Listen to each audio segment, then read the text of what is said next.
In this video, I'm going to show you how to make liquid fertilizer. I'll give you a resource that tells you exactly how much urea, ammonium sulfate, how much water to put in. Once you know this, you're not going to want to go back. In a typical designer fertilizer, like a liquid fertilizer you would buy, you're basically paying to package and ship water. Designer fertilizer is usually like $30, and this per pound of nitrogen is about $1. Essentially, we're combining the best of both worlds with urea. It has its advantages, and ammonium sulfate has advantages. So we don't need to debate what one's better. We're going to take the best of both of these, put them together, and essentially we're going to get the cheapest possible fertilizer that doesn't mess up pH too much, that also supplies sulfur. I did have my sulfur become limiting finally. I was using just urea for years, and I was expecting that I would probably need to add sulfur at some point. So what I'm going to share today is a more universal recommendation. Urea, the advantage is it's dirt cheap. It doesn't really drop pH nearly as much as ammonium sulfate. This is all you're using. This can drop your pH like a point or more per year.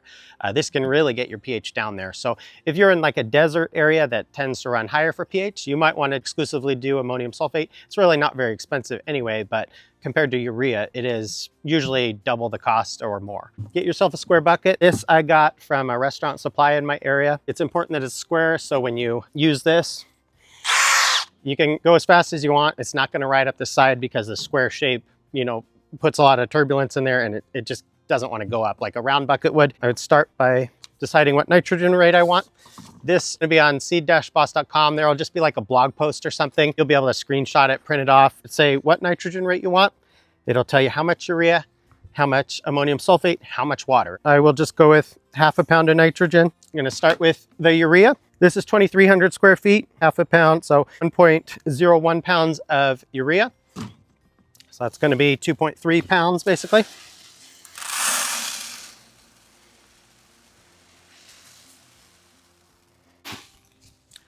So there's our urea done.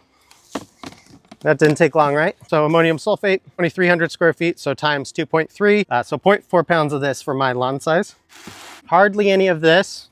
That means it's not going to mess my pH up. It's also not going to add much cost, but this does add plenty of sulfur. So this is about an 11-to-1 nitrogen to sulfur. What you actually need is more like 20-to-1. So this is about double the sulfur that's needed, but at the same time, I just would rather have a little extra sulfur. It doesn't cost hardly anything to do just a little bit of ammonium sulfate. Then we just add water. We would actually need to add a good amount of water, but you can also just rinse your lawn off after, or you can apply in light rain, or you can water it in. So any of those, as long as it gets water, that's how you don't get burned. If you have water, you don't get burned. Hard to mess up when you got that. All you do is multiply, if you're doing like 5,000 square feet, times 5. Let's time how long this takes to dissolve.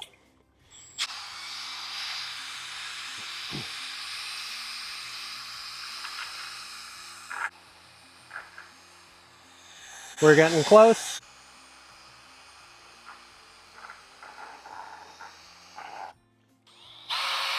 One-gallon paint mixer attachment for a drill. And of course you want to do Milwaukee. I mean, that's obvious. On the spray tips, I don't get cute with foliar applications. If you want to do foliar applications, you can, but you might as well apply more nitrogen at a time and do it less often. This is ready to go for foliar if you adhere to this amount of water. TJet DG11003 I like the DG series. It's a fine enough droplet that it does get on the leaf, coat it well, but it drifts a little less than the DG stands for drift guard, and it's kind of a Goldilocks droplet size in my opinion for foliar application. So I would also use that for herbicides. This lawn hasn't had any herbicides yet, unless you count at seeding. This is what I would typically use for spraying nitrogen. So this is a TTI 11004. So turbo TJet induction. 110 is 110 degrees, 04 is 0.4 gallons per minute at 40 psi. Layman's, it's just a large droplet, so that's what I want. So I want that droplet to go find soil. This is even more protection against the chance of burning, and also I'm doing a higher nitrogen rate and targeting the soil typically. I don't want to spray nitrogen all the time. I don't want to spend my time doing that. A flow zone cyclone is what I recommend. You can get that at Site 1. I want to say they're 230, 240 bucks, something like that. And then these tips, when you have the quick attach, just like putting in a pressure washer fitting. So that's ready to go. If I was to spray a foliar, it'd be that easy to put this on there. And then I usually run some pure water through the sprayer. I just, put a clamp in here and just let it spray. for a while after I'm done spraying, just to run water through that tip, so I know that tip's gonna be clean next time. I'm gonna go spray this, but essentially how I am spraying is that stripe on the left there is a double, then single, single, single, and this is a quad. The first pass, I'm doing basically a half pass on a low setting with the wand lower. So the first one, my spray width is gonna be, 20 inches or something.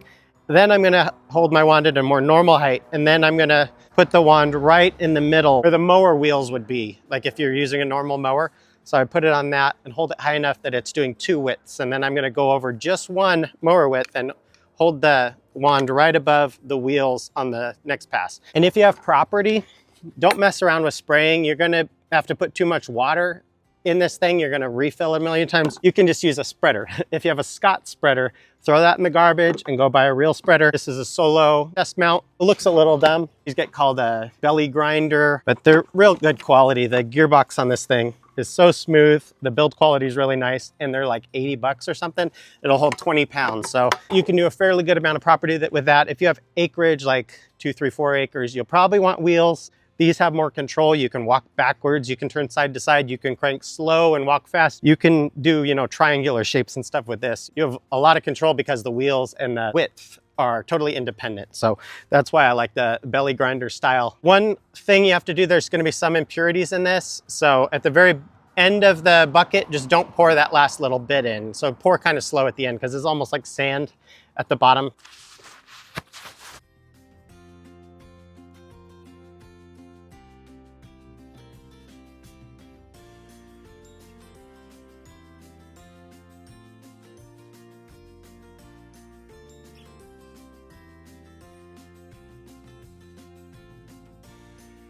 The only thing that can really burn lawn is if you just do a high concentration and just leave it on the grass. That's what will cause burn. Most of the burn will come from combo products like a weed and feed. Maybe I'll rinse it in and do a 0.1 or 0.2 inches of water. That's ideal to do about 0.2 inches of water. The nitrogen, some of it's going to end up in the air, which you're breathing nitrogen right now, but it'll be more efficient if you get a little water in the ground. Again, if you have a larger property, something like this or any non-Scott spreader will pretty much do a good job.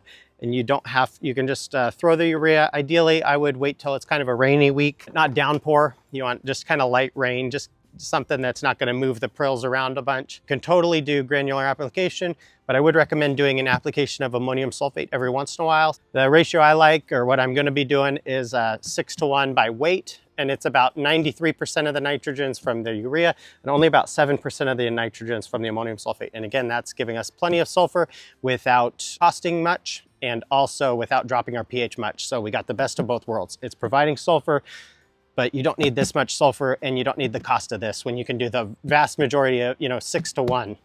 You can save yourself money, get the sulfur, not drop your pH, 19 cents a gallon. This resource is gonna be on seed-boss.com.